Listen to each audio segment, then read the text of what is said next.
सबसे पहले जो लोग इस चैनल से जुड़े हुए हैं या जो लोग इस चैनल पर नए हैं, जितने भी लोग ये वीडियो देख रहे हैं, सभी को BM Singh mathematics tips and tricks पर स्वागत है। लेकिन हाँ, इस वीडियो को ध्यानपूर्वक देखिएगा और शुरू से अंत तक देखिएगा तो सारे नंबर्स का कॉन्सेप्ट आप लोग को मिल जाएगा। ठीक है, आइए संख्या पद्धति को इंग्लिश में कहते हैं नंबर सिस्टम। ठीक है, इस नंबर सिस्टम के अंतर्गत हम लोग संख्याओं के अलग अलग प्रकारों के बारे में जानने वाले हैं। तो संख्या जो है वो अंकों से बनती है। ठीक है, तो पहले अंक की जानकारी होनी चाहिए। तो आइए अंक को इंग्लिश में कहते हैं डिजिट्स। ठीक है, तो पहले ये जानना ज़रूरी है कि अंक कितने होते हैं। ठीक है, आइए देख रहे हैं कि अंक 10 होते हैं। क्या क्या? 0, 1, 2, 3, 4, 5, 6, 7, 8, 9। यही कुल अंक होते हैं जिनसे हम लोग संख्याएं बनाते हैं। ठीक है, कोई भी संख्या हम लोग अगर बनाते हैं तो इन्हीं अंकों के सहारे बनाते हैं। ठीक है, अब इसमें देख रहे हैं कि 10 है, यानी कि 1 से लेकर के 9 तक, तो ये 9 हो गया और एक 0, तो हो गया कुल अंक 10। अगर कोई आपसे पूछते हैं कि बताओ कितने अंक होते हैं, तो आपको बताना है कि 10 अंक होते हैं। कौन सब? तो 0 से लेकर के 9 तक, यानी 0 बताना है और इसके बाद 1 से 9 तक, यही 10 अंक होते हैं, यानी डिजिट्स होते हैं। ठीक है, और यहाँ पर ये भी देख रहे होंगे कि अंकों से ही संख्याएं बनती है। अंकों से ही संख्याएं बनती हैं। जैसे अगर कोई पूछे कि ये कितने अंकों की संख्या है, तो क्या बताएंगे? ठीक है, पहले गिनती कर लेंगे इसमें कितने अंक है। 1, 2, तो 2 अंकों की संख्या हुआ। इसमें 1, 2, 3, तो ये 3 अंकों की संख्या हुआ। इसमें 1, 2, 3, 4, तो ये 4 अंकों की संख्या हुआ। 1, 2, 3, 4, 5, 6, ये 6 अंकों की संख्या हुआ। इत्यादि इसी प्रकार से संख्याएं हम लोग बना सकते हैं। सबसे पहले प्राकृत संख्या के बारे में जानेंगे। प्राकृत संख्या को इंग्लिश में कहते हैं नेचुरल नंबर्स।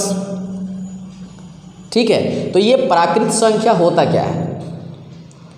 ठीक है, हम लोग कहते हैं गिनती की संख्या को प्राकृत संख्या कहते हैं। ठीक है, लेकिन इस चीज़ को थोड़ा बदल करके समझे। ठीक है, देख रहे हैं आपके सामने लिखा हुआ है, जिन संख्याओं के द्वारा हम वस्तुओं की गणना करते हैं उन्हें प्राकृत संख्याएं कहते हैं। इसे कैपिटल N से सूचित किया जाता है, क्योंकि प्राकृत संख्या को इंग्लिश में नेचुरल नंबर बोलते हैं और प्राकृत को इंग्लिश में बोलते हैं नेचुरल। इसलिए नेचुरल का स्पेलिंग क्या होता है?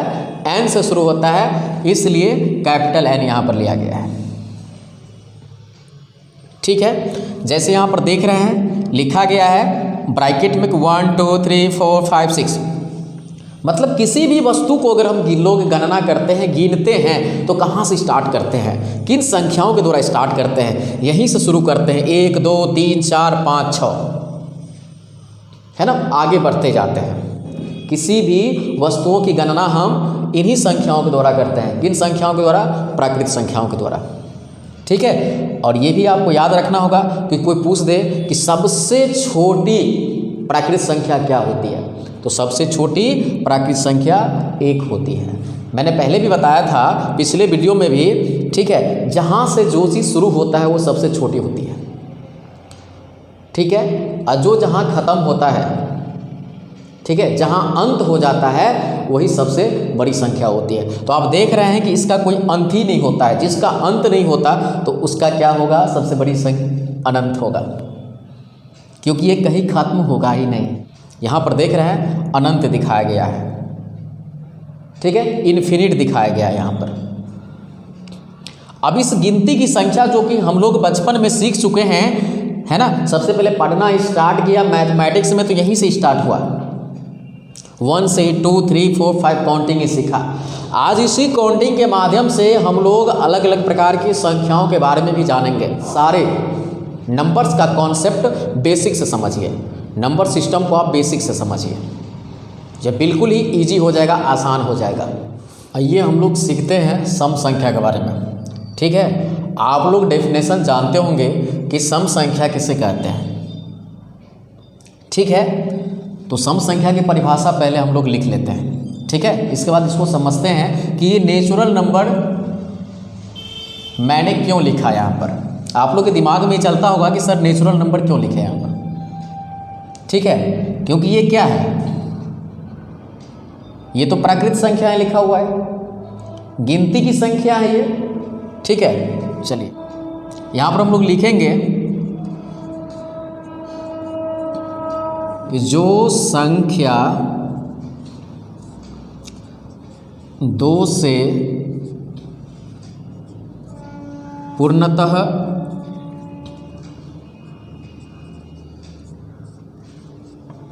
विभाज्य हो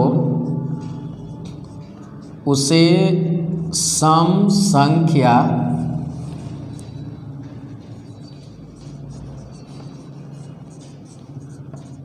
कहते हैं। यानी कि जो संख्या 2 से पूर्णतः विभाज्य हो उसे सम संख्या कहते हैं। ठीक है, तो चलिए अगर हम लोग डेफिनेशन जानते हैं तो ये भी हम लोग समझ जाएंगे आसानी से। अब इसमें ढूंढिए कि जैसे में हम क्या लिखें।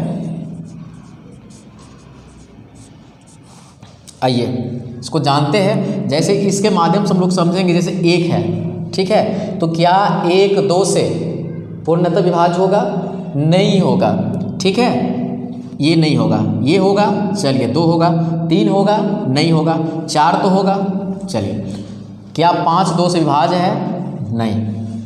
6 है जी। 7 है? नहीं। 8 है जी। 9 है?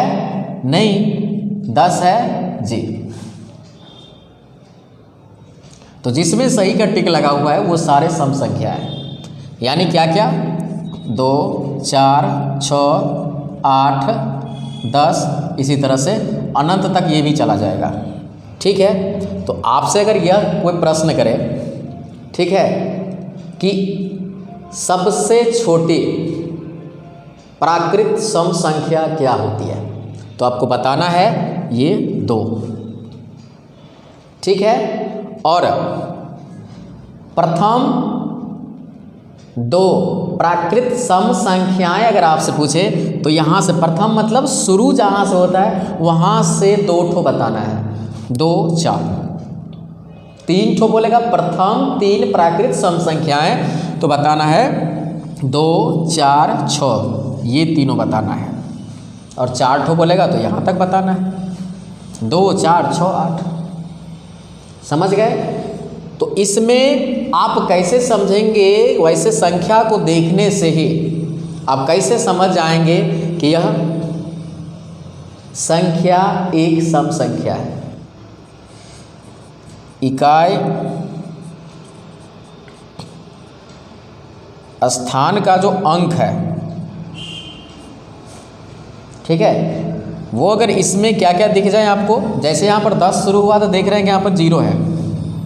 ठीक है, 0 2 4 6 8।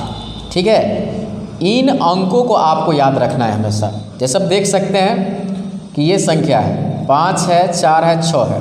अब इसमें इस इकाई स्थान का अंक देखना है। चलिए यहाँ पर देख लिए इसको, इसमें क्या है, इकाई स्थान का अंक क्या है, 6 है। यहाँ पर आपको 6 दिख रहा है, इसलिए क्या है, सम संख्या है। उसी में अगर 9 है 8 है 4 है, यहाँ पर 5 है, तो यहाँ पर सिर्फ इस अंक को देखिए नहीं क्या है, इसमें से है 0 2 4 6 8 में से कोई अंक तो नहीं है, ये 5 है। तो 5 वैसे भी देख रहे हैं क्रॉस का साइन लगा हुआ है, यानी कि ये 5 2 से पूर्णतः विभाज्य है ही नहीं। ठीक है, तो इसका मतलब क्या हुआ कि यह संख्या जो है यह सम संख्या नहीं होगा। ठीक है, चलिए तो सम संख्या आप लोग सीख गए होंगे। अब हम लोग सीखते हैं विषम संख्या के बारे में। सम संख्या यानी कि विषम संख्या को इंग्लिश में कहते हैं ऑड नंबर्स। ठीक है, इसमें भी हम लोग जैसे सम संख्या को सीखा वैसे विषम संख्या को भी समझेंगे। इसमें पहले जानिए कि जो संख्या 2 से पूर्णतः विभाज्य न हो उसे विषम संख्या कहते हैं। सम संख्या में क्या था, जो संख्या 2 से पूर्णतः विभाज्य हो उसे सम संख्या कहते हैं। लेकिन इसमें क्या है, जो संख्या 2 से पूर्णतः विभाज्य न हो, न मतलब नहीं हो, उसे विषम संख्या कहते हैं। अब इसमें ऐसी संख्याएं आपको ढूंढना है जो 2 से विभाज्य ना हो, यानी शेष भाग देने पर शेषफल 1 बचे, वैसी संख्याओं का आपको ढूंढना है। ठीक है, जैसे 1 है, ठीक है, अगर आप क्या करेंगे, सपोज 2 से 1 में भाग देंगे तो देखिए क्या शेषफल 1 आता है कि नहीं आता है। ठीक है, आपको पता होगा जिसमें 1 से भी नहीं लगता है उसमें 0 से लगता है। यहाँ पर 0 डालिए, 1 आया, ये हो गया शेषफल, ये क्या हो गया, शेष हो गया। तो शेष बचना चाहिए 1। ठीक है, तो इसका मतलब 1 क्या हो गया, विषम संख्या हो गया। उसी तरह 2 तो होगा नहीं, 2 तो सम संख्या है क्योंकि 2 से पूर्णतः विभाज्य है। फिर 3 होगा, फिर 5 होगा, फिर 7 होगा, फिर 9 होगा। इसका मतलब है अगर एक विषम संख्या अगर आपको पता हो, उससे अगली विषम संख्या प्राप्त करना हो तो पहली वाली विषम संख्या में 2 जोड़ना पड़ेगा। आप देख रहे हैं कि पहले विषम संख्या 1 है, उसमें 2 जोड़ दिया तो 1 में 2 जोड़ेंगे 3, तो 3 विषम संख्या अगला मिल गया। ठीक है, फिर इन दोनों में देखिए 2 जोड़िएगा तो 5 मिल जाएगा, अगली मिल जाएगा। फिर इसमें देखिए 2 जोड़ दिया, 5 में 2 जोड़ दिया, 7 मिल गया। फिर इसमें क्या करिए, 2 जोड़ दीजिए, फिर 9 मिल गया। उसी तरह से सम संख्या में मिलता था 2 जोड़ने से। ठीक है, अब जैसे देख लीजिए यहाँ पर कौन सी संख्या सब हो गया आपका, 1 हो गया विषम संख्या में, 3 हो गया, 5 हो गया, 7 हो गया, 9 हो गया। ठीक है, इसी तरह से ये पहुँच जाएगा, आगे बढ़ता जाएगा, अनंत तक जाएगा ये भी। ठीक है, जब प्राकृत संख्याओं का अंत ही नहीं है तो ठीक है, ये भी तो प्राकृत संख्या ही है ना, ये सारे प्राकृत संख्याएं हैं, देख रहे हैं आप, समझ में आया। तो इसका भी अंत नहीं होगा। सम संख्याएं भी एक प्राकृत संख्याएं हैं तो उसका भी अंत नहीं होगा। ठीक है, चलिए, तो अब इसमें क्या सीखा हम लोग, जैसे और सारे नंबर्स लेंगे। देखिए इसमें आपको ये याद रखना है कि इकाई स्थान का जो अंक है, ठीक है, इकाई स्थान का जो अंक है वो सब क्या होना चाहिए, 1 होना चाहिए, 3 होना चाहिए, 5 होना चाहिए, 7 होना चाहिए, 9 होना चाहिए। ठीक है, इसमें भी 5 तो याद रखना है। सम वाला में कौन कौन सब याद रखना था, 0, 2, 4, 6, 8। ठीक है, और इसमें 1, 3, 5, 7, 9 याद रखना है। इनमें से अगर कोई भी अंक दिख जाए, जैसे कि यहाँ पर 8 है, 9 है, 6 है, 5 है, 0 है, कितने भी बड़ी नंबर्स क्यों नहीं है, कितनी भी बड़ी संख्याएं क्यों नहीं है, आप उसको देख करके समझ सकते हैं कि ये सम है या विषम है। ठीक, इकाई स्थान का अंक याद रखना है। सम संख्या के लिए क्या होता है, इकाई स्थान पर 0, 2, 4, 6, 8 देखना होता है। इन 5 अंकों में से अगर कोई भी एक अंक दिख जाए तो समझ जाइएगा कि वह एक क्या है, सम संख्या है। लेकिन विषम संख्या के लिए क्या करना है, देखना है कि संख्या के इकाई स्थान पर, ठीक है, अगर 1, 3, 5, 7 या 9 हो तो आप आसानी से समझ जाइएगा कि वह संख्या एक क्या होगा, विषम संख्या होगा। जैसे यहाँ पर लीजिए एक संख्या है, इसका इकाई स्थान क्या इसमें से मिल रहा है, नहीं मिल रहा है, तो इसका मतलब ये विषम संख्या नहीं है। इसी में 8 है, 9 है, 6 है, 3 है, 8 है, 9 है। अब इतनी बड़ी संख्या है, अब सोचेंगे कि ये सम है या विषम है, इसकी जानकारी कैसे मिलेगा। ठीक है, 2 से भाग देना पड़ेगा, टाइम लगेगा आपको। ठीक है, टाइम नहीं लगेगा, आप देख करके बता सकते हैं ये 9, क्या ये 9 2 से नहीं कट रहा है ना, इसलिए तो ये विषम है। समझ में, कट जाता यहाँ पर ये संख्या, यानी सम संख्या में क्या था, सम में था 0 था, 2 था, 4 था, 6 था, 8 था। इनमें से अगर कोई अंक होता था, ठीक है, जैसे कि इसमें है ना, तो ये क्या हो गया, ये सम हो गया क्योंकि यहाँ पर 0 है। ठीक है, और ये 9 बता रहा है कि यह विषम है।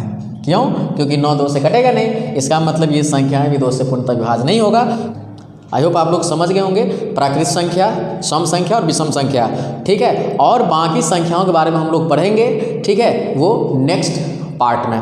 ठीक है, तो इस फर्स्ट पार्ट को आप लोगों ने देख लिया, अब सेकेंड पार्ट जरूर देखिएगा। ठीक है, उसमें और जो भी नंबर्स बच गया है उनका कॉन्सेप्ट आपको इसी तरह से दिया जाएगा। तो ठीक है, फिर मिलते हैं नेक्स्ट पार्ट के साथ। Thank you so much.